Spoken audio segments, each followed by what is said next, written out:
하나님의 말씀을 보려고 합니다. 마태복음 20장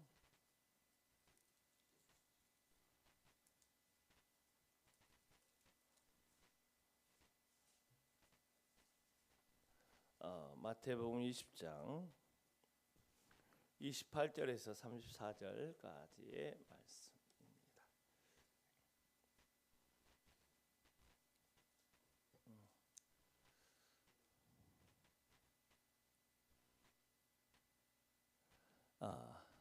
우리 함께 합독하죠. 자, 29절부터 마태복음 20장 29절부터 시작. 그들이 여리고를 떠나갈 때에 큰 무리가 예수를 따르더라. 맹인 두 사람이 길가에 앉았다가 예수께서 지나가신다 함을 듣고 소리질러 이르되 주여 우리를 불쌍히 여기소서 다윗의 자손이여 하니 무리가 꾸짖어 잠잠하라 하되 더욱 소리질러 이르되 주여 우리를 불쌍히 여기소서 다윗의 자손이여 하는지라. 예수께서 머물러 서서 그들을 불러 이르시되 너희에게 무엇을 하여 주기를 원하느냐. 이르되 주여 우리가 눈 뜨기를 원하나이다. 예수께서 불쌍히 여기사 그들의 눈을 만지시니 곧 보게 되어 그들이 예수를 따르니라. 아멘. 한 주간 은혜 가운데 평안하셨습니까? 우리 이렇게 뵐 때마다 너무나 감동이 제 안에 있습니다. 성도들 한 사람 한 사람을 마음에 품고 기도하다 보니까 그 주일날 얼굴을 뵐 때마다 내 안에 너무나 감사가 있고 감동이 있는 거예요. 할렐루야. 그래서 특별히 지난주에는 우리가 가족 친구 초청주일로 예배를 드렸는데 참 오셨던 분들이 피드백이 참 좋아요. 너무나 은혜롭고 너무나 좋다. 그런 피드백들이 많이 있고, 지난주에 왔던 우리 친구의 딸이 또 변호사 시험에 합격했다고 톡이 또 목요일 날인가 금요일 날인가 저한테 톡이 왔더라고요. 기도해 줘서 고맙다. 그런 이야기도 있고 하고 보면 여러분 예수 안에 살아가는 삶이 얼마나 신나는 모험인지. 할렐루야. 저는 그 믿음으로 모험을 떠나는 여러분이 되었으면 좋겠습니다. 두려워하지 마십시오. 너무 작은 일에 연연하지 말고 믿음으로 한 걸음 내디디면 홍해가 갈라지는 기적이 일어날 것입니다. 할렐루야. 자, 오늘은 제목을 이렇게 좀 시적으로 잡았는데요. 섬기기 위해 멈추신 주님. 따라서 해볼까요? 섬기기 위해 멈추신 주님. 부제로 특별히 멈춤의 기적 긍휼의 손길이란 제목이 있는데 한번 따라서 해볼까요? 멈춤의 기적 긍휼의 손길. 자, 이런 제목으로 좀 말씀을 나누려고 하는데요. 오늘 본문의 말씀을 들여다보면 아마 성경을 좀 깊이 들여다보고 연구한 사람은 이 말씀에서 상당히 의아하게 생각하는 몇 가지 부분들이 좀 있습니다. 그 가운데서 한 두 가지 정도만 좀 짚어보고 오늘 말씀으로 들어가려고 하는데요. 첫 번째는 오늘 본문에 보면 예수님께서 두 맹인을 치료하셨다라고 말씀하고 있어요. 마태복음에. 그런데 이 동일한 이야기를 말씀해주고 있는 마가복음 10장과 누가복음 18장에 보면 그때는 두 사람을 치료한 것이 아니라 한 사람을 치료하셨는데 그의 이름이 바디메오라고까지 명확하게 이야기를 하고 있습니다. 성경을 여러 번 읽다 보니까 이런 것이 눈에 들어온 어떤 사람들은 성경에 뭐가 오류가 있는 거 아니냐라고 말할 수도 있다는 것입니다. 그런데 마가와 누가는 이 사건을 기록할 때 두 사람 중에 유별나게 소리를 많이 질렀던 그리고 믿음으로 특별하게 반응했던 누구를 이 바디메오 한 사람을 주목해서 한 사람 바디메오에게 포커스를 맞춰서 기록을 했고, 마태 사도는 유대인들에게 복음을 전하는데 그 그렇기 때문에 증인에 필요한 그 사람 숫자가 2명이어서 이 2명을 다 그냥 2명이라 이렇게 기록을 했다라고 우리가 이해하면 쉽게 넘어갈 수 있습니다. 두 번째, 오늘 본문의 말씀을 통하여 더 깊은 하나님의 말씀을 듣고자 할 때 우리가 언제나 이 본문만이 아니라 본문의 앞에 전후를 살피면서 문맥을 통하여 하나님의 말씀 듣기를 해야 하는데요. 우리 바로 29절이 오늘 본문인데 바로 앞절 28절에 무슨 말씀을 하고 있는가 한번 보세요. 한번 다 같이 한번 읽어볼까요? 20장 28절 시작. 인자가 온 것은 섬김을 받으려 함이 아니라 도리어 섬기려 하고 자기 목숨을 많은 사람의 대성물로 주려 함이라. 이렇게 말씀하고 있잖아요. 그래서 우리가 좀 더 깊은 말씀 읽기, 더 깊은 하나님의 음성 듣기를 하고자 할 때 바로 앞에 있는 말씀하고 이 본문의 말씀을 깊이 연관지어서 생각하는 아주 영적인 사고 훈련이 돼야 되는데요. 이 말씀을 통해서 본문의 말씀을 2명인을 치유한 사건을 보면 본문의 이야기가 어떤 이야기라는 거죠? 예수 그리스도께서 인자가 되셔서 자기 목숨을 주면서까지 섬기려고 하는 그런 섬김의 그 모델 케이스가 되는 이야기로서 이 말씀을 우리에게 들려주고 있다라고 하는 것입니다. 그러면서 이 말씀 속에서 우리가 봐야 되는 것은 예수님께서 이 2맹인을 섬겨주셨던 것처럼 우리도 그와 같이 섬겨주셨구나. 할렐루야. 이런 눈이 좀 열릴 수 있기를 원합니다. 그리고 이 말씀을 통해 성령께서 우리가 결단하기를 원하는 지점이 바로 이 지점이구나. 너희도 가서 이와 같이 섬기라. 할렐루야. 이 말씀을 우리의 삶에 적용하고 여기서 주신 하나님의 음성에 우리가 귀를 기울여야 할 줄로 믿습니다. 오늘 본문의 이야기는 크게 3단락으로 나눠볼 수 있는데요. 첫 번째 단락은 29절에서 30절의 말씀에 보면 이 2명인이 고쳐달라고 주의 이름을 간절하게 부르는 이 부르짖음의 내용이 나오고 있고요.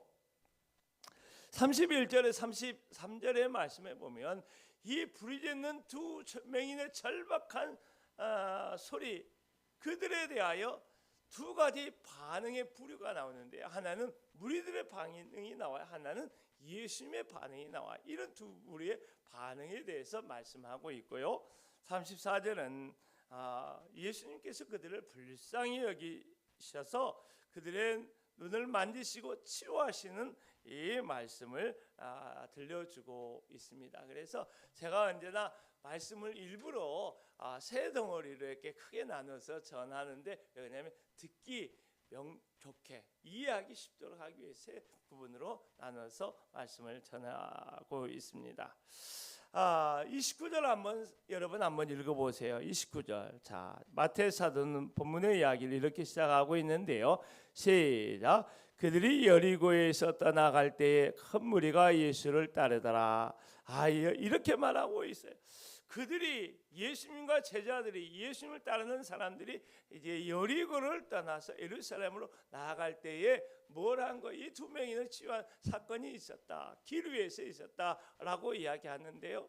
여기에도 잠깐 우리가 생각해 보아야 될 시험들이 있어요. 이건 머리를 좀 써야 되는 일들인데, 그거 뭐냐면 마태복음에서는 그들이 여리고를 떠나갈 때라고 본문의 이야기 시작하고 있는데요. 마가복음에서 또 여리고를 떠나면서 이렇게 기록을 하고 있어요. 그런데 누가복음에 보면 좀 달라요. 누가복음에는 여리고 성에 들어가시면서 라고 이렇게 기록을 하고 있는 거예요. 마태와 마가는 여리고를 떠나면서 이 2명인을 치료한 사건이 있었다라고 기록하고 있는데, 누가복음에서는 여리고 성에 들어가면서 이렇게 이야기를 하고 있어서 이것이 전혀 다른 이야기를 하고 있는 것인가 라고 하는 질문을 할 수가 있습니다. 그런데 여러분, 여리고라고 하는 것이 두 곳이 있다는 것을 우리가 알아야 합니다. 이걸 모르면 좀 착각을 할 수가 있어요. 옛날 여호수아의 군대가 무너뜨린 여리고 성이 있어요. 그리고 헤롯 대왕이 자기의 궁전을 그곳에 세우고 도시화된 그런 또 여리고가 있다는 거예요. 그래서 지금 마태복음에서는 이 옛 여리고성을 떠나시면서 할렐루야 예루살렘으로 가시면서 이렇게 그 마태 시각 속에서 이렇게 기록을 하고 있고, 누가는 이 새로운 여리고 이 성으로 들어가면서라고 이렇게 기록을 하고 있다라고 하는, 이 두 곳 사이는 아마 2.5km 정도의 거리가 좀 있다는 것입니다. 그런데 사실 이것을 조금 한 번 더 생각해 보고 싶은 것이 뭐냐면, 우리는 때때로 성경을 향하여 우리가 깊이 성경을 사랑하고 이렇게 하다 보면 질문이 생기고 의문이 생기고 성경에 뭔가 문제가 있는 것처럼 잘못 기록한 것처럼 그런 생각이 들 때가 있다는 것입니다. 그러지 않더라도 성경을 읽다 보면 우리가 때로 성경이 많은 질문을 던지는데요, 우리의 삶의 문제에 대한 해답을 만나기 위해서, 나에게 주시는 음성을 듣기 위해서, 하나님의 음성을 듣기 위해서 성경에 질문을 던질 때가 많이 있습니다. 그리고 성경을 더 깊이 알고자 성경 그 자체를 가지고 질문을 던질 때가 있는데요, 여러분, 질문하는 것은 제가 이야기하죠. 질문은 참 좋은 것입니다. 할렐루야. 따라서 해볼까요? 질문은 참 좋은 것입니다. 제가 선배한테 배웠어요. 선배, 이제 우리 서울여대 교수로 있는 이제 선배가 있는데요, 그 선배가 학생들을 가르치면서 뭐라고 했냐면, 질문할 때마다 당신의 질문은 너무 좋은 질문입니다. 항상 이렇게 한다는 거예요. 제가 그분의 그 선배에게 배운 것이 이거, 질문은 참 좋은 거야. 여러분, 질문하십시오. 질문은 뭐 어떤 거라고요? 참 좋은 것입니다. 그런데 우리가 성경에 관해서 질문하고 이렇게 할 때, 더 깊이 알고자 질문할 때 우리가 두 가지를 꼭 잊지 말았으면 좋겠어요. 첫 번째 기본 원칙은 뭐냐면, 성경은 성경으로 풀라는 거죠. 할렐루야. 우리가 많이 들어봤을 거예요. 성경은 짝이 있어요.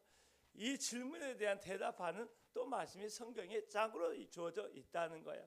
어떤 문제든지 성경은 짝으로 되어 있다는 것을 우리가 잊지 말고, 성경은 성경으로 풀어가려고 하는 거 우리가 꼭 이렇게 시도하면 하나님이 참 놀라운 것이, 거기에만 꼭 해답을 성경의 말씀으로 우리에게 주신다라고 하는 것입니다. 두 번째는, 여러분, 성경의 깊은 진리를 알기 위해서 정말 중요한 자원은 뭐냐면 기도의 자원이라는 거예요. 왜냐하면 성경은 인간의 생각과 사상으로 기록된 것이 아니라 성령의 감동으로 기록이 되는 거예요. 할렐루야.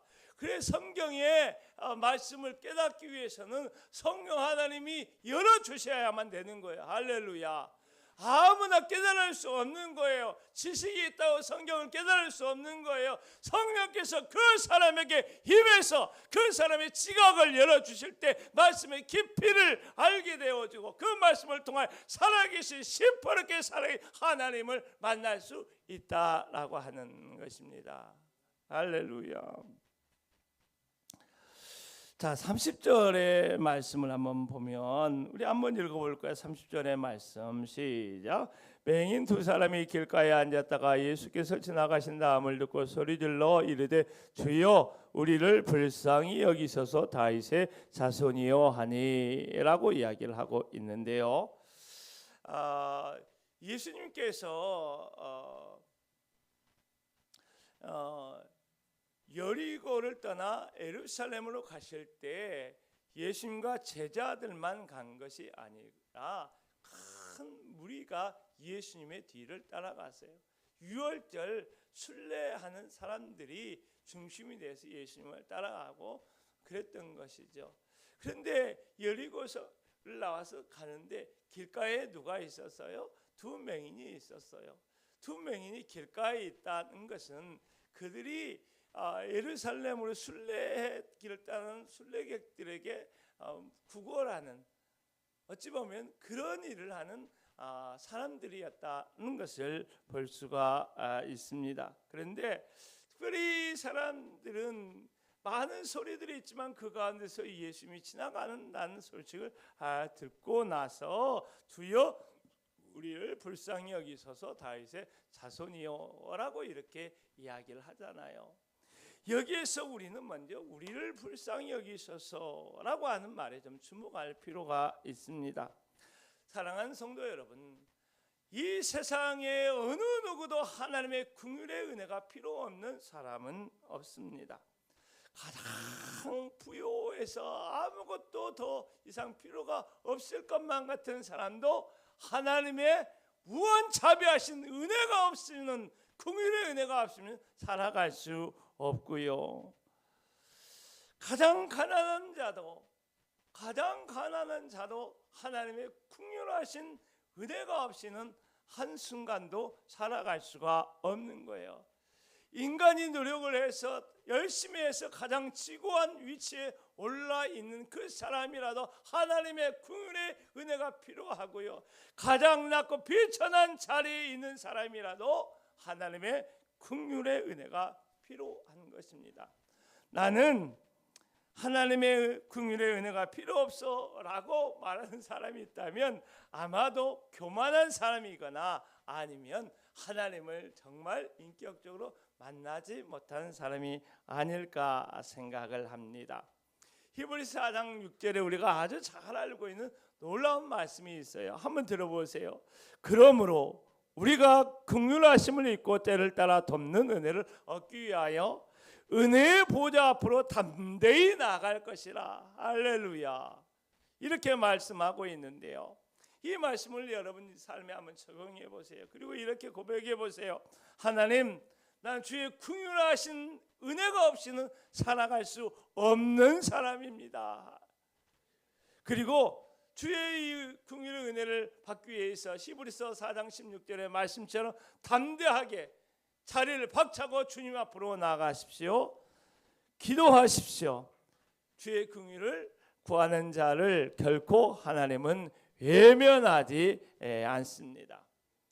이 여기에서 우리가 또 하나 봐야 될 건 뭐냐면 이 두 맹인이 예수님께 나가서 긍휼을 베풀어달라고, 불쌍히 여겨달라고 구했을 때 예수님을 어떻게 호칭했는가라고 하는 점이에요. 전에 한번 이야기한 것 같은데 간단하게 정리하면 이들은 예수님을 주님이라고 불렀어요. 그리고 예수님을 다윗의 자손이라고 불렀어요. 주님이라고 어떤 거죠? 우리 아도나이 내 사랑 우리 불렀을 때 우리 최영규 목사님이 많이 말씀하셨죠. 나의 하나님, 나의 주님, 나의 주님이라고 그랬잖아요. 구약에 있는 사람들은 여호와라는 이름을 함부로 부를 수가 없었어요. 그래서 그 대체하는 말로서 주라고 하는 말을 썼는데, 그래서 하나님을 주님, 주여 이렇게 불렀다는 거죠. 그런데 여기에서 예수 그리스도를 주여, 주님 이렇게 불렀다고 하는 것은 어떤 의미죠? 예수님이 하나님, 여호와 하나님이시다라고 하는 것이 이런 고백이 담겨 있는 거예요.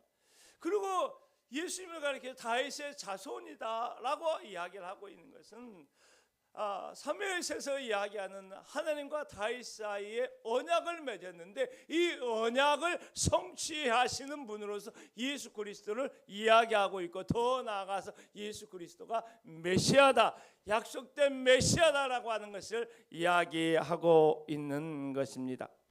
그런데 여러분, 이 두 맹인들이 주라고 하는 호칭과 다윗의 자손이라고 하는 이 호칭이 가지고 있는 깊은 영적인 의미를 완벽하게 알고서 예수님을 주님이라고, 예수님을 다윗의 자손이라고 불렀을 것인가 라고 이렇게 질문을 던졌을 때 그것은 좀 아니라고 하는 것을 알 수가 있어요. 아마 충분히 알지 못했을 거예요. 조금밖에 알지 못했을 거예요. 그런데 예수 그리스도께서 너 조금밖에 알지 못했으니까 내가 너를 안 만나줄 거야. 나에 대해 제대로 알지 못했으니까 너의 소리를, 내 부르는 소리를 내가 듣지 않을 거야. 이렇게 말씀하지 않고 그들을 불쌍히 여기시고 그들을 싫어하셨습니다. 할렐루야. 여기에서 우리가 볼 수 있는 건 뭐냐면 하나님에 대해서 아는 것만큼 더 중요한 것은 하나님을 바라보는 것입니다. 할렐루야.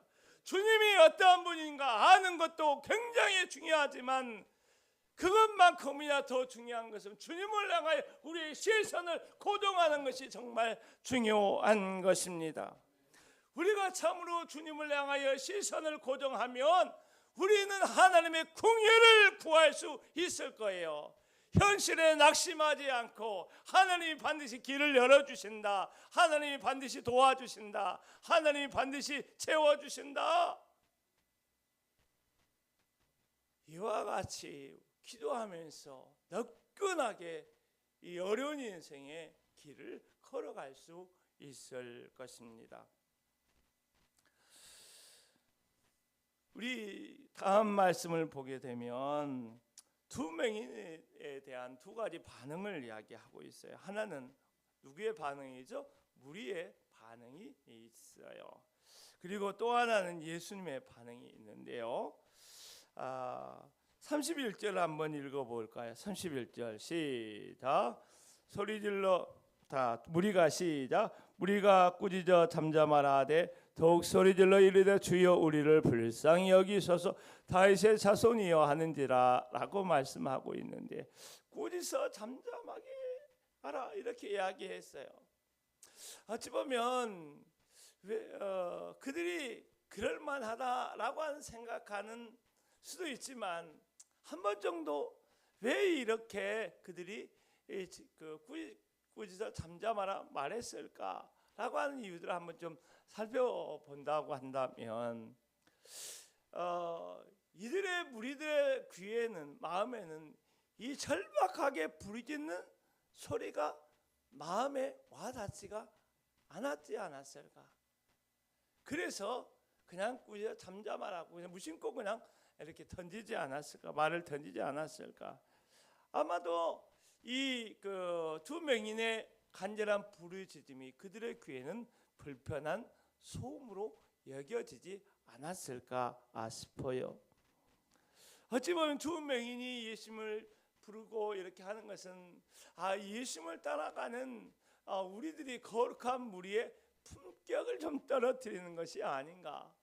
아니면 유월절 향하여 가는 더 중요한 일이 있기 때문에 이런 것은 그냥 무시해도 되는 거 아닌가라고 하는 생각을 했을지 모르겠습니다. 한번 그들이 그렇게 한 것을 생각해 보면 어찌 보면 이 두 맹인이 책망을 받아야 되는 것이 아니라 그들의 절박한 부르짖는 소리를 외면한 이 무리들이 책망을 받아야 되지 않나는 생각을 하게 됩니다. 참 이 말씀을 돌이켜 생각해 보면서 저의 삶도 한번 쭉 스케치하듯 돌아봤는데요. 나도 그런 때가 있지 않았을까라고 하는 생각을 하게 되는 거예요. 누군가의 절박한 소리를 불편한 소음으로 여기던 때가 있지 않았을까라고 하는 것입니다. 그렇다면 우리는 조금 이 시간 마음을 좀 바꿔서 어찌 보면 우리는 그들의 소리를 우리의 마음에 담아서 우리 주님께 토스해주는 중보 기도의 사명이 우리의 사명이 되어야 하지 않나라고 하는 생각이 들어요. 어찌 보면 그 사람들을 소리를 듣지 않으려고 하는 이면에는 뭐가 내가 해결해 줄 수 없는데 내 능력이 안 되는데 내가 예수님이 간 이렇게 하는 자기 능력에 대한 자기 환경에 대한 또 불편함을 뒤집어 쓰고 싶지 않은 그런 의도 마음이 있었는지 몰라요. 그러나 여러분, 우리가 다 할 수 없잖아요. 우리의 능력이, 우리의 시간이, 우리의 재정에 제한이 돼 있어. 다 못해. 그러나 우리가 할 수 있는 것은 우리 넘겨주는 사역. 할렐루야. 그 소리를 받아서 예수님 보세요, 예수님 들으세요. 이렇게 했다고 한다면 얼마나 감동적이었을까. 할렐루야. 제가 여러분 힘들다고 말할 때 여러분이 저를 위해서 하나님, 우리 김 목사님이 좀 힘들다고 하네요, 좀 도와주세요 라고 하나님께 토스할 수 있는 중보 기도의 삶이 있기를 주의 이름으로 축원합니다. 자, 그런데 예수님은 이들에 대해서 어떻게 반응했는가 한번 보세요. 32절 33절 시작.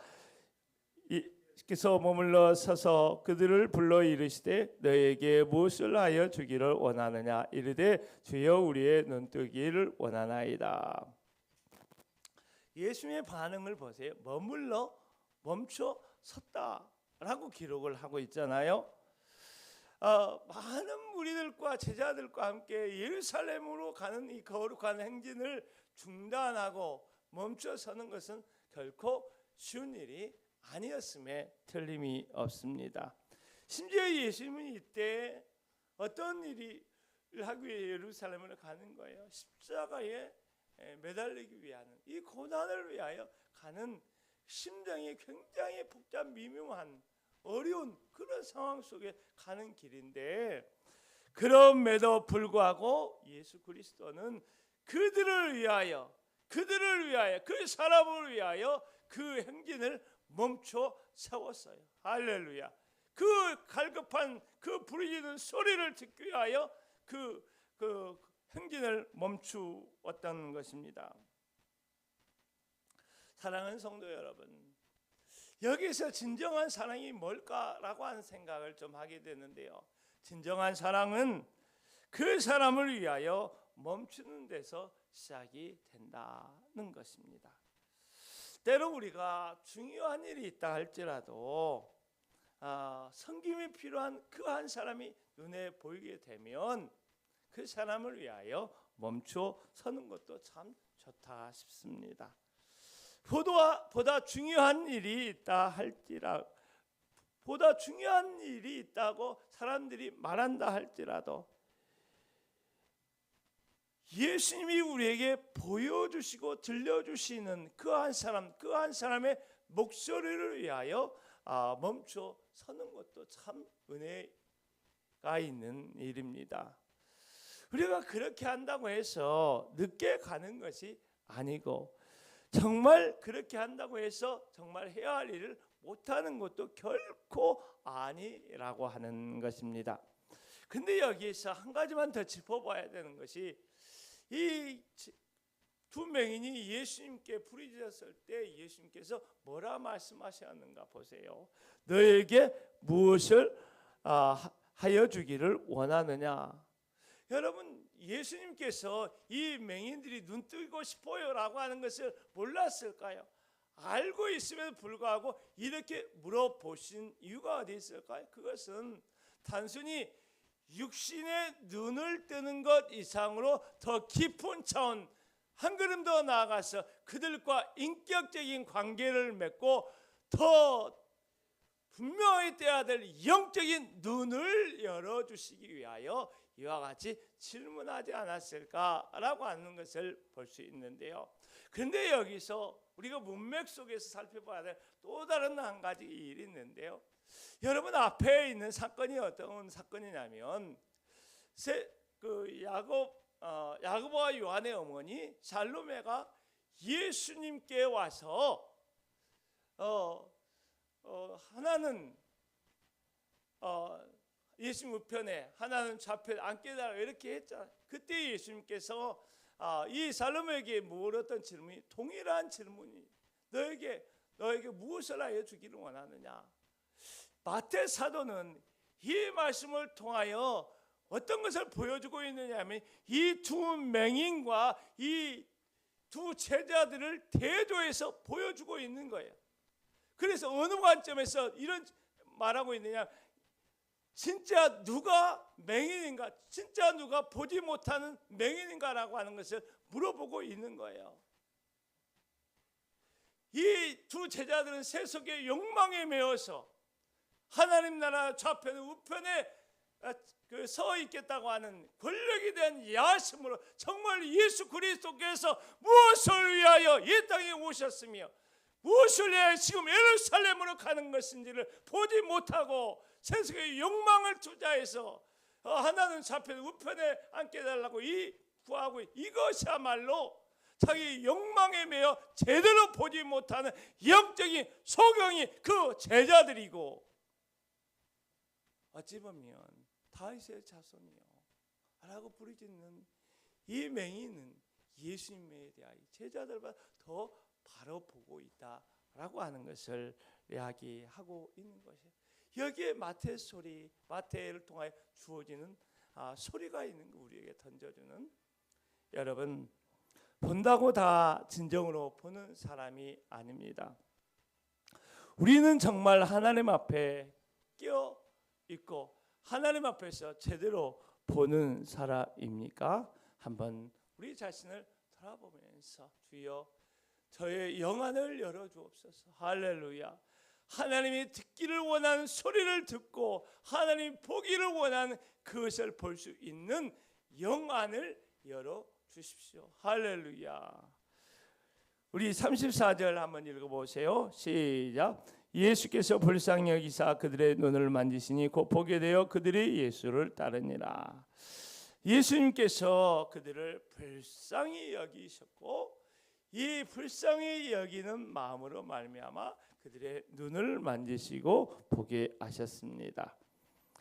여러분, 그래서 이 긍휼이라고 하는 것은, 누군가 불쌍히 여긴다라고 하는 것은 단순하게 어떤 감정을 넘어서 행동하는 마음을 포함하고 있는 거예요. 할렐루야.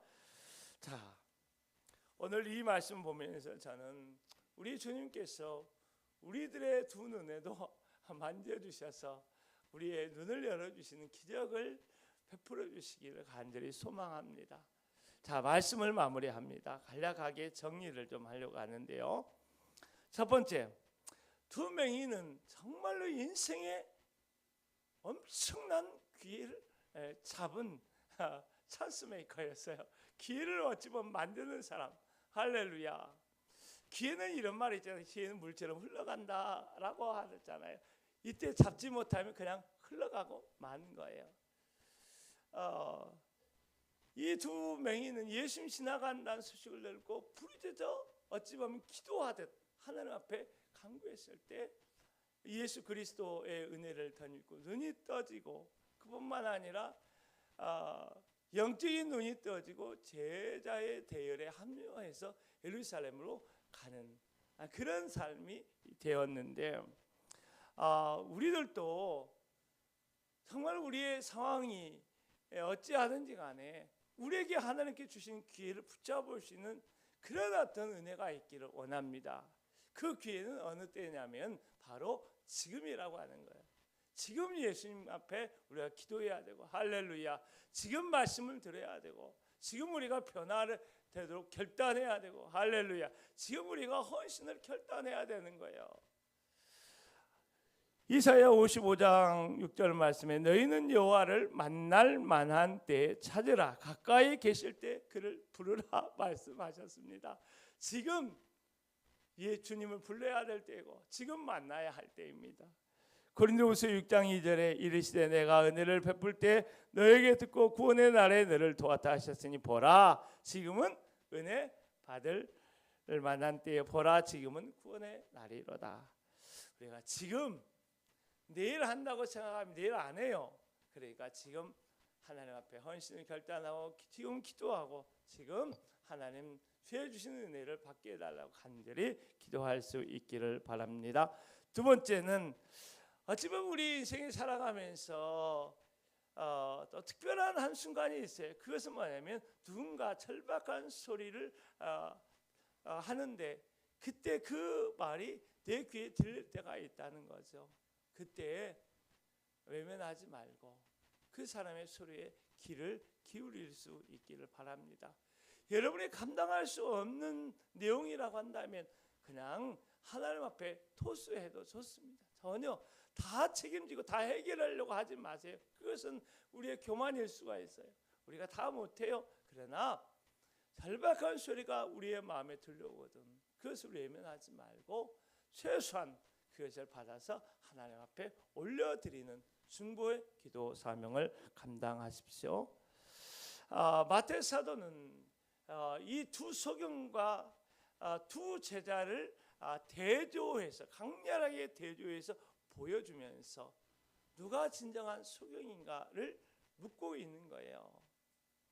그렇다고 한다면 오늘 말씀을 우리가 통하여 우리 자신을 돌아봐야 할 거예요.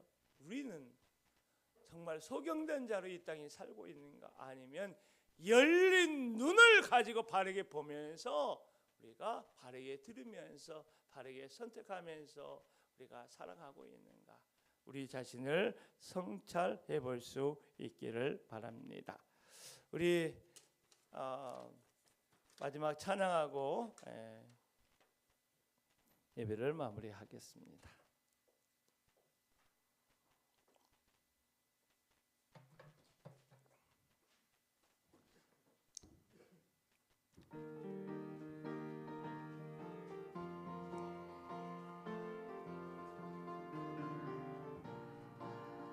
어둡고 냉랭한 이 땅 위에 밝은 등불을 비추며 참된 진리를 가르친 아름다운 우리 교회요.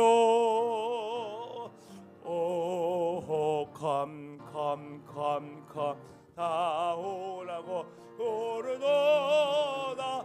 모두 다 같이 가 참된 진리를 가르치는 아름다운 우리 교회요.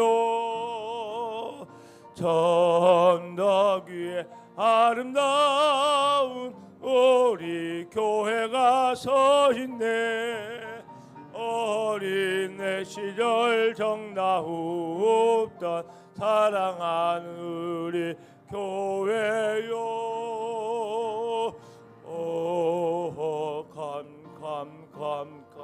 다 오라고 부르도다. 모두 다 같이 가보세. 어린 내 시절 정다웠던 사랑하는 우리 교회요. 주일 아침에 교회에서 맑은 종소리 울리네. 모두 주님께 돌아오라. 속삭이듯 멀리 퍼지네. 오 컴 다 오라고 부르도다. 모두 다 같이 가보세. 모두 주님께 돌아오라. 속삭이듯 멀리 오 컴 다 오라고 부르도다. 모두 다 같이 가보세. 참된 진리를 가르치는 아름다운 우리 교회요. 보라, 지금은 은혜 받을 만한 때요. 보라, 지금은 구원의 날이로다. 우리 주님이 오늘 우리에게 말씀하셨습니다. 우리가 하나님이 주신 이 때를 놓치지 않도록, 이 기회를 놓치지 않도록 우리가 부르짖어 기도하고 부르짖어 간구하며 아버지 결단하고 헌신하여 하나님의 궁유를 덧입게 하여 주시옵소서. 절박한 소리에 귀를 닫지 않게 하옵소서. 우리 누가 진정한 소경인가? 정말 분별 없이 이 땅을 살아가는 우리의 삶의 모습이 아니었는가 돌아보며 우리 자신을 성찰할 수 있기 원합니다. 지금은 우리 주 예수 그리스도의 은혜와 아버지 하나님의 놀라운 사랑과 은혜 주셔서 영적 분별을 통하여 이 시대를 밝히 보며 하나님의 뜻을 이루어가게 하시는 성령의 충만한 역사가 거룩한 교회와 주의 예배하는 백성들과 이 나라 세계 열방 가운데 영원히 함께 하시기를 간절히 축원하옵나이다. 아멘.